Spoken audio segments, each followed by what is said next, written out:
Good evening, ladies and gentlemen. Welcome to the news. We are broadcasting live from TVT studios here in Lomé. Here are the headlines. Togo is accelerating its economic transformation by placing the private sector at the heart of its development strategy. Backed by bold reforms spearheaded by the President of the Council for Singbe, in public-private partnerships, the country is strengthening investor confidence, driving growth, and consolidating its position as a regional logistics hub. We'll bring you more soon. Equally, in today's edition, Togo joined the global Francophone community to celebrate the richness of the French language with a spotlight on youth as the key drivers of peace and dialogue. Blending in culture, the event highlighted the role of Francophonie in building a more united and peaceful world. Stay with us, details coming up shortly.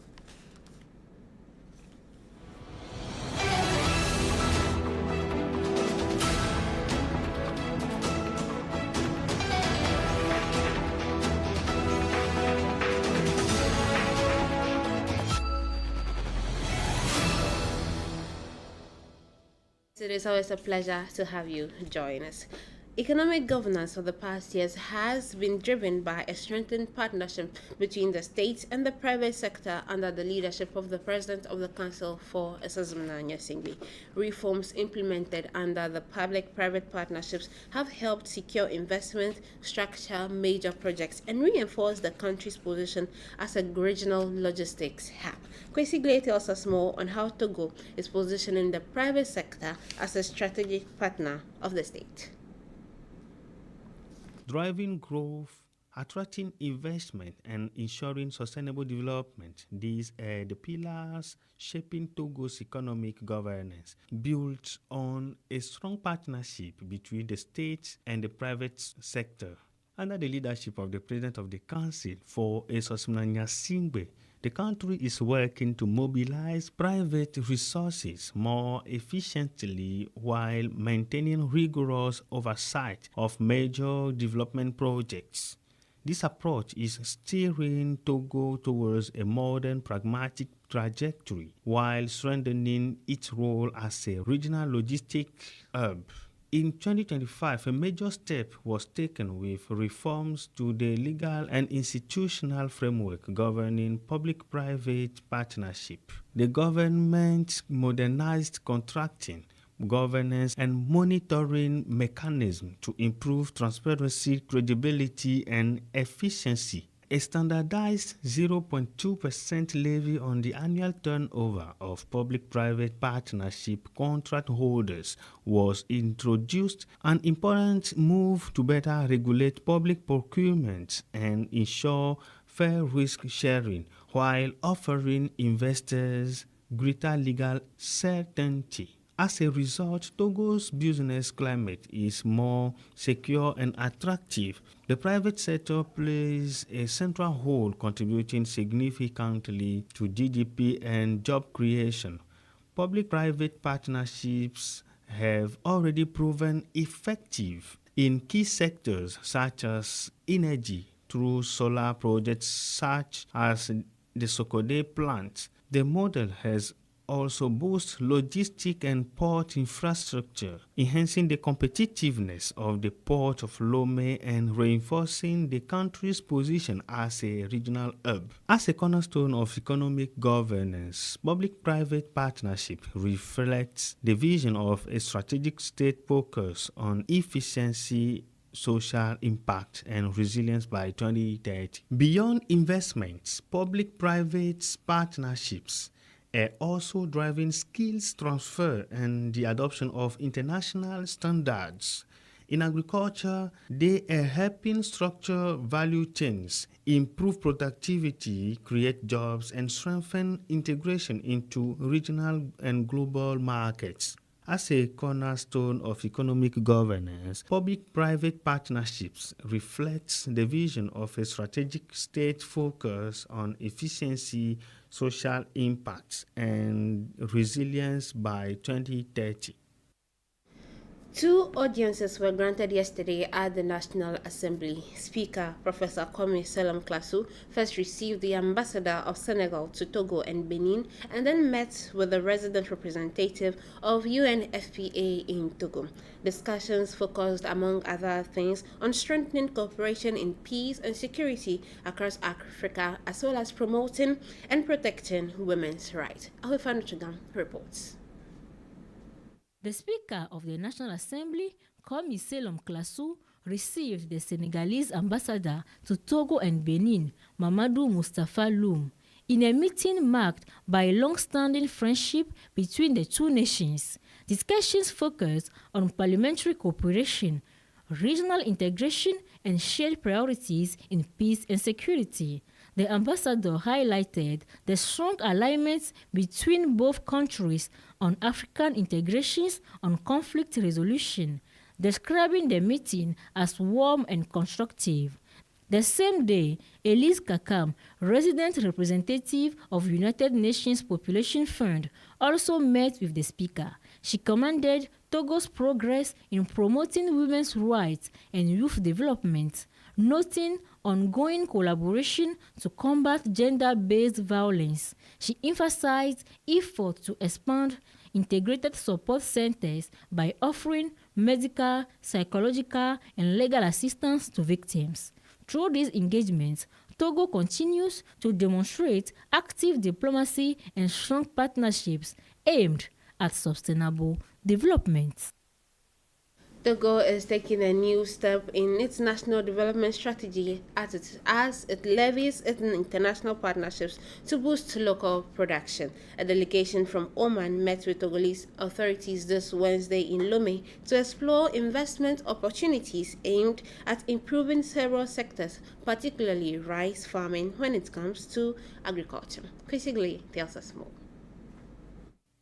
Togolese authorities and Omani investors are aligning ambitions to turn Togo into a driver of economic growth. Talks focus on major projects in mining, energy, maritime economy, infrastructure, and agriculture, with rice production identified as a national priority. Joel Claude Roland, special advisor of Soha International Bank, confirmed that 5 flagship projects have already been validated with a strong emphasis on rapid implementation. He highlighted Oman's agricultural expertise, noting its success despite desert conditions, and expressed confidence in boosting local rice production for both domestic consumption and exports. On the Togolese side, Secretary General of the Ministry of Agriculture, Fisheries and Animal Resources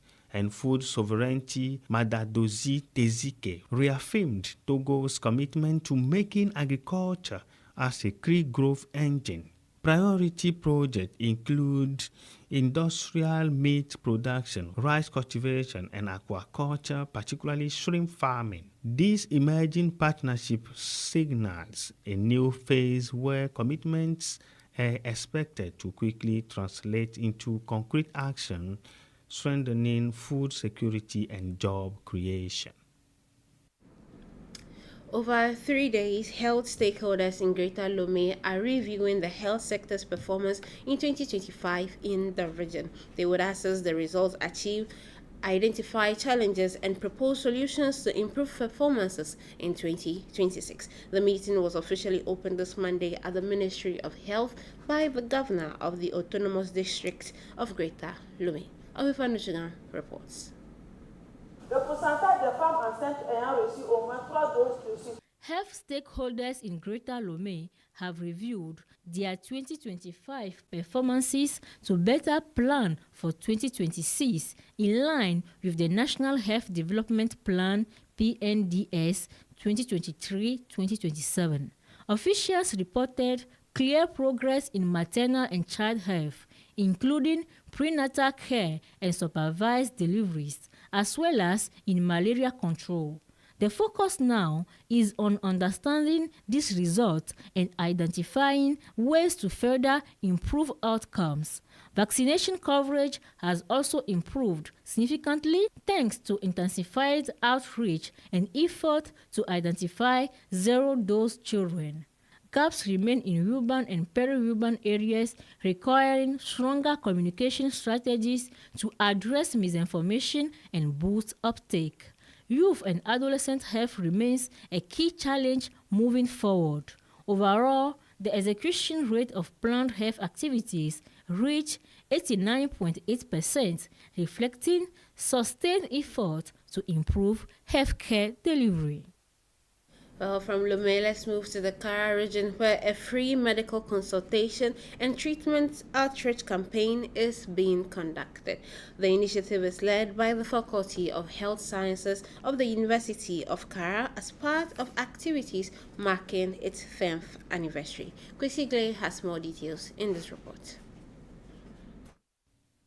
The Faculty of Health Science at the University of Kara marked its 10th anniversary with a large-scale free medical outreach campaign.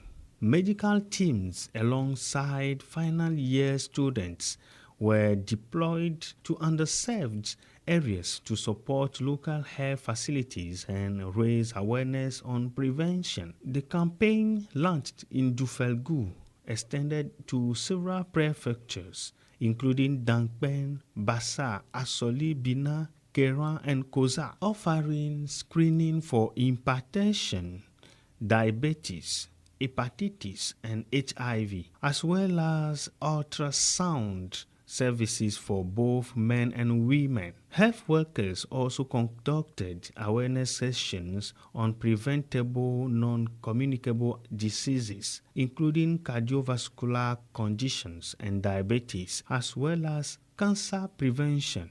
Local authorities praised the initiative as a concrete act of solidarity and community engagement. Experts from the Permanent Interstate Committee for Drought Control in the Sahel met yesterday in Lomé for a regional technical consultation on food insecurity in the Sahel and West Africa. The meeting aims to assess the progress made, examine ongoing challenges, and propose strategies to strengthen food and nutrition security in the SAP region. Awifan Jugan has more.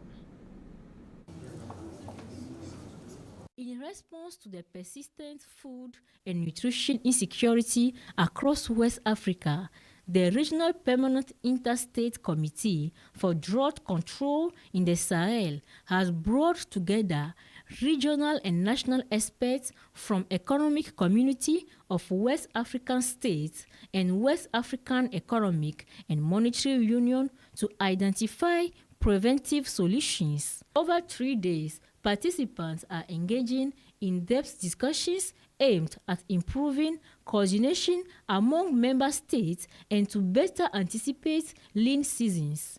Experts mentioned that the ongoing insecurity across several countries continues to drive population displacement, while inflation, particularly in countries such as Ghana, Sierra Leone, and Liberia, has kept food prices high for nearly 2 years, significantly affecting livelihoods. As a result, food and nutrition insecurity remains elevated, with an estimated 50 million people expected to require food assistance during the next lean season. Updated assessments are currently underway following the completion of the agriculture campaign. Authorities are calling for stronger collaboration between government and technical and financial partners to deliver sustainable and targeted response. The meeting is expected to produce concrete recommendations to strengthen the resilience of vulnerable populations. The African Consumer Organization yesterday presented its survey report on consumer satisfaction of financial services in Africa during a public conference in Lomé. The objective is to share key findings, explain the report's recommendations, and foster dialogue among stakeholders in order to implement necessary improvements. Kwesi Glay tells us more. From August to December 2025, the African Consumers Organization conducted a large-scale survey involving 10,655 respondents across 23 African countries, with more than half based in Togo. The study assessed customers' satisfaction with financial services provided by banks and microfinance institutions. The findings were presented during a public conference, bringing together key stakeholders. A major highlight of the event was the panel discussion, where participants both in person and online examined issues related to ethics, customer relations as a foundation of trust, and financial transparency. The organization also called on banks and microfinance institutions to strengthen their effort in improving customer experience, particularly in service delivery, credit allocation, and loan recovery processes across the continent. International Francophonie Day, usually observed every March 20, was celebrated yesterday at the West Africa Regional Office of the organization in Lomé. The event highlighted the shared values of the International Organization of La Francophonie, with a special focus this year on the role of youth in building a peaceful world. Ahefanu Chugun reports.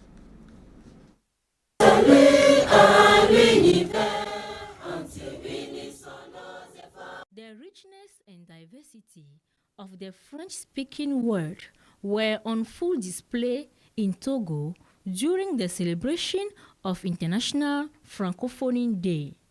Government officials, members of the diplomatic corps, and representatives of international institutions gathered alongside the West Africa representative of the International Organization of La Francophonie, OIF, to reflect on their role and influence. This 39th edition placed a strong emphasis on youth under the theme of peace. The OIF highlighted young people's contribution to dialogue, social cohesion, and conflict prevention. They also called for greater trust in their capacity to shape a more peaceful future. In a message delivered for the occasion, Secretary General Louise Mushikiwabo welcomed the continued expansion of the French language while acknowledging existing challenges. She urged the global Francophone community to further promote the language through creativity and diverse forms of communication. The celebration also featured artistic performances showcasing cultural diversity, one of the core values championed by the Francophonie.